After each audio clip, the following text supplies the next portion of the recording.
Buongiorno e ben ritrovati con una nuova edizione del TG Flash di New Sicilia. In apertura tragedie sulle Madonie, dove un turista è morto dopo essere precipitato per circa 50 metri durante un'escursione in un'area impervia. Inutili soccorsi, il recupero della salma è stato effettuato con un intervento congiunto dell'aeronautica militare e del soccorso alpino. Nuovi sviluppi nell'operazione Abisso contro il traffico internazionale di droga. A Catania sono state eseguite altre 6 misure cautelari nell'ambito dell'inchiesta che avrebbe ricostruito un'organizzazione dedita all'importazione e allo spaccio di ingenti quantitativi di stupefacenti. Ancora una giornata di emergenza incendi in Sicilia.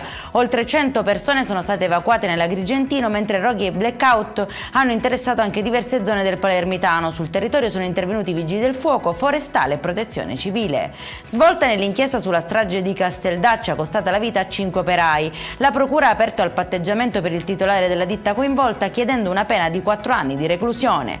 E in chiusura 3 persone sono state denunciate a Niscemi dopo essere state trovate a bordo di un'auto con gioielli in oro, una carabina e una motosega risultate rubate. La refurtiva è stata sequestrata e restituita ai legittimi proprietari. Per questa edizione è tutto, prossimo appuntamento alle 19:30. Buona giornata.